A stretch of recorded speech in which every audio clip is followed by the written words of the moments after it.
हुआ है तो कि हमारा धन संपत्ति कुछ समूचा खत्म हो गया और उसके बाद आज हम रोड पर पड़े हुए हैं, कोई पुछनिहार तक नहीं है। हमारा ही नहीं, जितने शहीद स्मारक पर शहीद हुए हैं उन लोगों का कोई देखभाल करने वाला भी नहीं है। सरकार के का कहीं, सरकार से ना खुश बनी जा, कहाँ खुश बनी जा, के खुश बा, जनता भी खुश नहीं खे, कुछ नहीं खे मिलल। जीवन भर खाली फोटो खिंचाइल बा, खाली बात भइल बा, आ खाली आश्वासन दिल बा। कहाँ बाबूजी हमारी यह इतना समझाइए नु कि बेटा राजनीति इतना खराब चीज़ बा कि राजनीति में कदम मत रखी है लोग। पहले के राजनीति में बेटी बहन के इज्जत रहला, आजकल के कहाँ बा ना कोई नहीं रहल है कि स्वतंत्र राज होई तो हर आदमी के हर तरह के आदमी से आदमी के बात है। कहाँ केकरा से बात होता है? जे पोस्ट पे बा, ऊंचाई पे बा, उरो के पूछता, कुर्सी पर बैठल बा तब तक ले नहीं पूछत।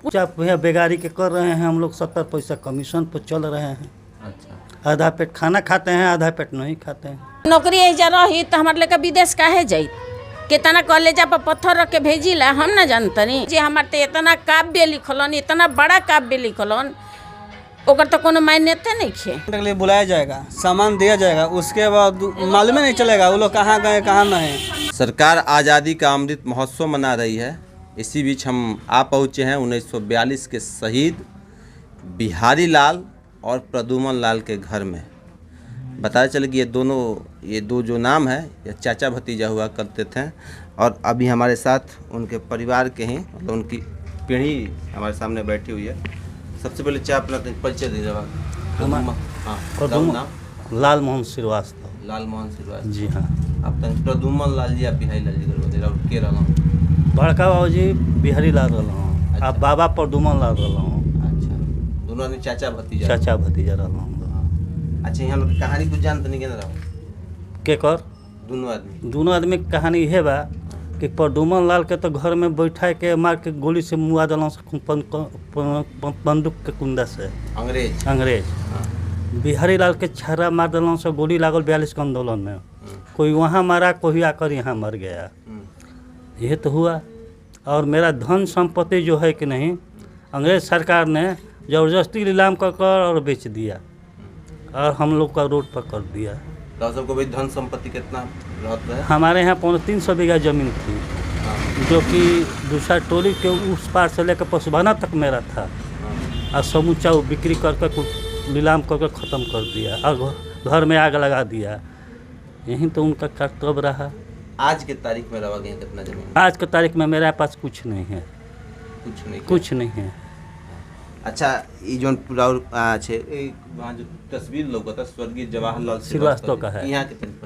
यहाँ का परिचय यही था कि अंग्रेज़ के आंदोलन में जब क्रांति लड़ाई लड़े तो लड़ाई में यही होता था कि बड़े बड़े नेता लोग थे, जिसमें जगजीवन बाबू भी उनके साथ थे, झंडा फहराने और गाड़ने तिरंगा बनाने में। शहीद स्मारक पर इतना एथी था, शहीद स्मारक बनाने में इतना फोर्स का पहरा था अंग्रेज़ का कि जो वहाँ शहीद स्मारक नहीं बन सकता था। लेकिन चोरी चुपे 6 महीना ईंट पत्थर रखकर किनारा चोरा कर रखकर वहाँ शहीद स्मारक किसी हाल में बनाया गया, जो कि आज भी प्रेजेंट हालत में शहीद स्मारक है। उसका वो नतीजा है कि ना वहाँ कोई देख रेख करने वाला है और ना वहाँ कोई किसी को पहरेदार रखने वाला है। इस स्थिति में उजड़ा खुजड़ा वो शहीद स्मारक बना हुआ है, पड़ा हुआ है। अच्छा, राव जन पूर्वज रहला हम लोग देश के आज़ाद करे खातिर पूरा शहादत दिले बा।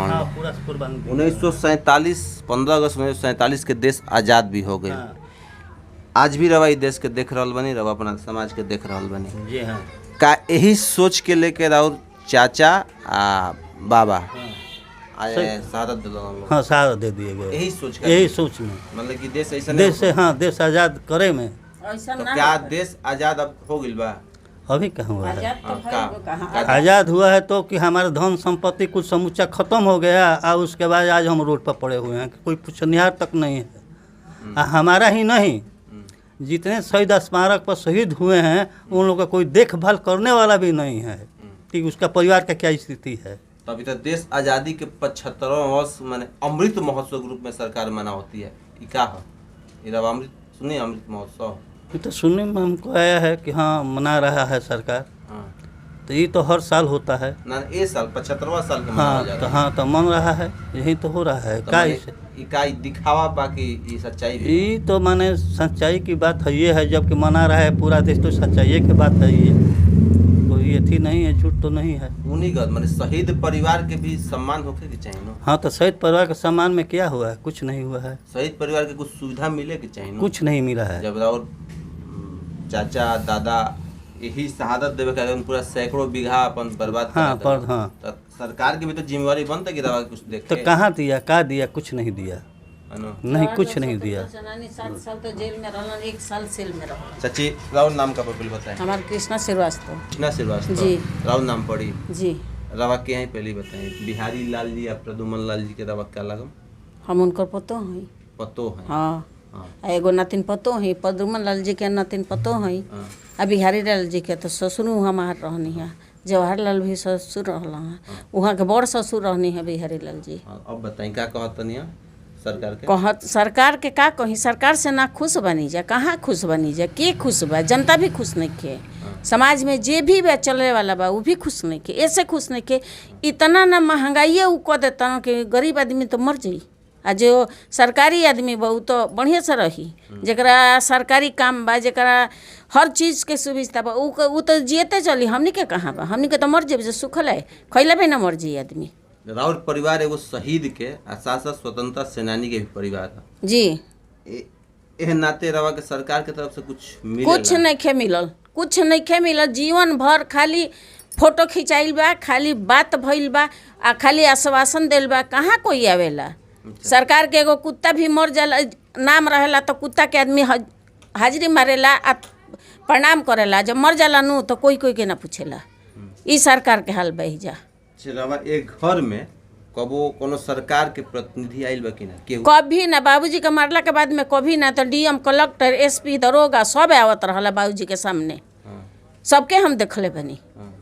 आ सबके सामने हम आइल बनी, सबके सामने भी गोइल बनी। बाबूजी मतलब कि बाबूजी हमारी यह इतना समझाइए नु कि बेटा राजनीति इतना खराब चीज़ बा कि राजनीति में कदम मत रखी है लोग। पहले के राजनीति में बेटी बहन के इज्जत रहला, आजकल के कहाँ बा? ना कोई के पूछोइए नहीं कि कहीं। ये बताइए जाओ जो पूर्वज रहलन यही वर्तमाने भारत के सपना देख रहलन जौन अभी बा? कहाँ ये कहाँ सपना? ऐसा सपना थोड़ी ना देखले रहल हैं। वो लोग का सपना? वो तो सपना ही रहल है कि स्वतंत्र राज होई तो हर आदमी के, हर तरह के आदमी से आदमी के बात है। कहाँ केकरा से बात होता है? जे पोस्ट पे बा, ऊंचाई पे बा, उरोरा के पूछता, कुर्सी पर बैठल बा तब तक ले नहीं पूछत, कुर्सी से नीचे उतरता तब पूछत उरोरा के हमरा के देवे के। खाली वोट के अधिकार बा आदमी, और कौन चीज का अधिकार बा? कुछ का अधिकार नहीं। तो रवा समाज में का सुधार चाहत नहीं रमन?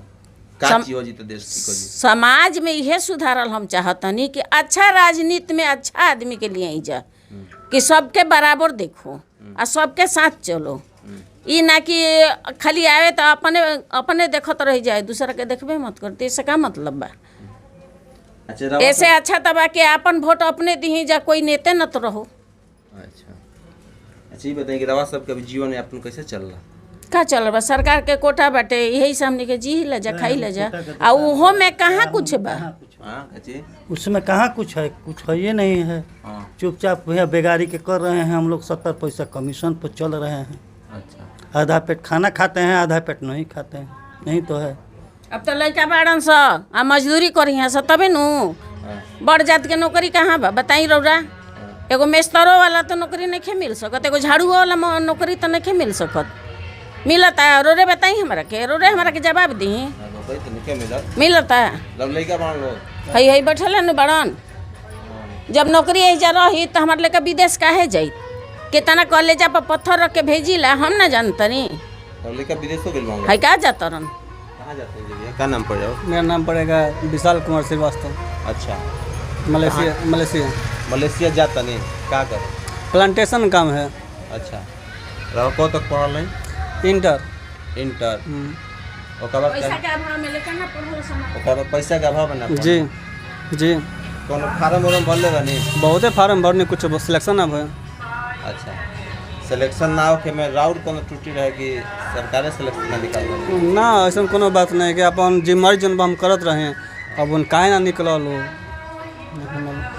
अच्छा, सरकार से यह हमार विनती बा, ये हाथ जोड़ी बा, जितना भी फ्रीडम फाइटर के परिवार बा, मान लेनी कि उन लोग के पैसा से हमनी के आधार नहीं चलत रहल है, खड़ा रहत रहनी है जा।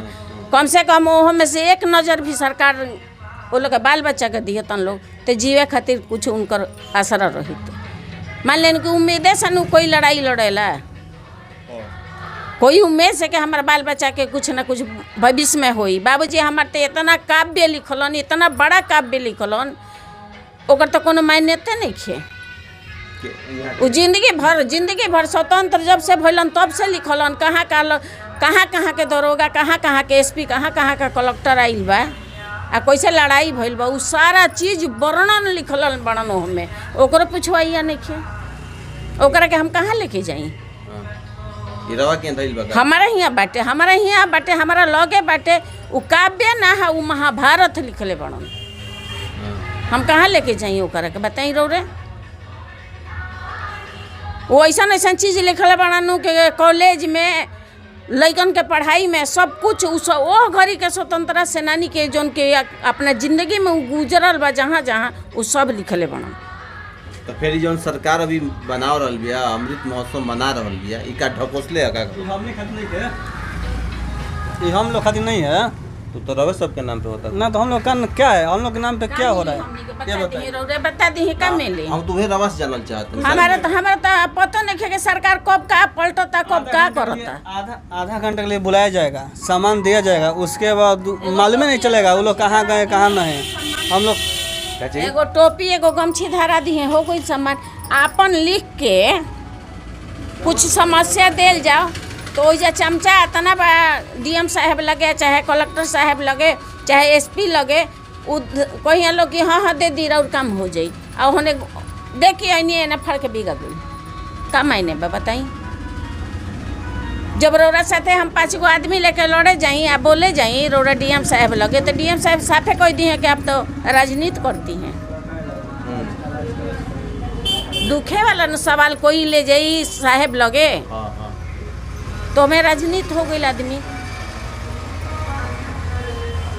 के द्वार पर अभी तक कौन कौन से नेता आ चुके हैं? जगजीवन बाबू हम अपने आँख से देखे हैं। हमारे 77 में वो आए थे हमारे दरवाजे पे, यहाँ से आके गए थे महाराज के कोठी पे, वहाँ से आके तब जगजीवन बाबू ये का जगनारायण के पिताजी हैं, उनका मूर्ति का स्थापना किए हुए थे। बाबू राजेंद्र प्रसाद भी यहाँ आए हुए हैं। राजेंद्र प्रसाद भी आए बाबू राजेंद्र प्रसाद भी हैं, राष्ट्रपति। जी हाँ, यहीं आए हुए हैं। अच्छा, बाबू जी के साथ जाकर यहाँ से और राज अस्पताल को उद्घाटन किए, और उसके साथ 26 जनवरी थी, वो जाकर वहाँ हाई स्कूल में झंडा फहराया है। यहाँ भी आए हैं। इंदिरा गांधी खुद अपने हाथ से आके शहीद स्मारक पर बाबूजी को जवाहरलाल श्रीवास्तव को उन्होंने अपना ताम्र पत्र देके उनको सम्मानित किया है। यही तो मान ले कि कुल तो सम्मान के बात हो गई। जी, सुविधा का दिया? सुविधा कुछ ना दिलन लोग। इंदिरा गांधी भी कुछ ना दिली? ना, इंदिरा गांधी ना दिहली, जगजीवन देत रहली है। अच्छा, देत रहली है, ऐसा बात ना रहल कि ना देत रहली है, देत रहली है। बाकी बाबूजी के सवाल यह रहला कि हम झुकम ना, टूट जाई बाकी झुकम ना, हम दान ना लेब। ऐसे कि सारा दुनिया बोल दी कि यही खातिर कांग्रेस के लूटे खातिर जगजीवन बाबू हमने के देते रहलन है। डुमराव प्लेटफार्म से लेके मुगल सराय प्लेटफार्म के इंचार्ज बनावत रहलन है जवाहरलाल स्वतंत्र संघ, मगर वो भी ठुकरा दिहलन, कहलन कि ना बाबूजी हम ही कुल ना लेब, हमारा ना चाहिए। ये घर है सुदामा जी के, जिस तरीका पड़ा उस तरह रहेगा। अच्छा, अभी तत्काल माने अभी एने बीचे 10-20 साल में कुछ ना, सांसद मंत्री कुछ कोई ना, कोई ना, क्यों नहीं? कोई नहीं। वोट खातिर आइल बा, वोट खातिर आइल बा, वोट खातिर आइल बा। वोट खातिर केकरा के नाम गिनवाई कि के नहीं खियाइल? बता देते। अब हम का बताई उन लोग के नाम? अब तो सब कुर्सी पर से उतर गइल बा, सब कुर्सी पर जा दिन बैठेला लोग तो ना लौकेला लोग के। एपी शर्मा भी यहाँ दर्द देखी, दर्द वही आदमी के होला जहाँ चोट लगेला। स्वतंत्रता सेनानी के फ्रीडम फाइटर के हम पतो हई, आ जहाँ तक ले वहाँ के अपन बर्बाद को दिहनी, अपन सब कुछ लुटा दिहनी। वही आदमी के घर में आज फाका बटे, कुछ के ठिकान नहीं है, सब बाल बच्चा बिना नौकरी के घूम रहल बड़न सब। अच्छा, मान ली कि डुमराव के अगलो बगल के जो छोटका लड़का वहाँ सब नया लड़का हमारा उम्र के लड़का, जी जी जी, बिहारी लाल प्रद्युम्न के जानत हो हम लोग क्या? वो जनरेशन के गार्जियन समझाई तब न समझिए लोग, जब गार्जियन न समझाई तो का जानी। माने ये बताई कि जे भी शहीद बा और कहीं ना कहीं पाठ्यक्रम में तो कुछ बतावे के चाहिए लोग। तो पाठ्यक्रम में करे है लोग तब ना। हाँ, तो के नाम लेता, के कहाँ करता? सिर्फ वो अपना आप के लूटता लोग। कोई कुछ के पूछने वाला तक नहीं है। है शहीद स्मारक पे कहिया आदमी के सम्मान कइल जाला, कब बुलावल जाला, कबो ना कबो ना। हम तो यहाँ तक ले कहले रहनी है प्रतिभा सिंह के कि आप महिला के संरक्षण है, आप आके बैठिए यहाँ। प्रतिभा सिंह के आज जो कांग्रेस से चुनाव लड़ रहे हैं। जी, हम उनका बोले कि आप महिला हैं, नेता तो बाद में है ना, तो आप महिला हैं, आप आइए बैठिए, महिला का बात सुनिए, तब ना कोई बात होगा। तो उनको के ना कोई बैठे दे लो जा। जेकर राज बा वही आदमी नु बैठी, जेकर राजे नहीं खे वो कहाँ बैठी। मन कहाँ बैठे के बात करते हैं? शहीद स्मारक पे स्वतंत्रता सेनानी फ्रीडम फाइटर के नु ह ऑफिस, तो ओकरा में ऐसा आदमी के बैठाई जाए जे कि सबके सम्मान हर जगह पहुँचावे, हर जगह पहुँचावे। हमें ऐसा आदमी के बैठाई जाए कि हमने भी बोल सकीला जा। मैंने कहा यही कुल चीज पर राजनीति हो रहा है। हाँ, ओइजा राजनीति होला, ताला बंद है शहीद स्मारक। राजनीति मरे हैं तो ताला बंद है, वहाँ भखड़ा हुआ कुल पड़ा हुआ है, कचरा कुल पड़ा हुआ है, कहीं कौन वहाँ साफ करने वाला है? कोई नहीं है।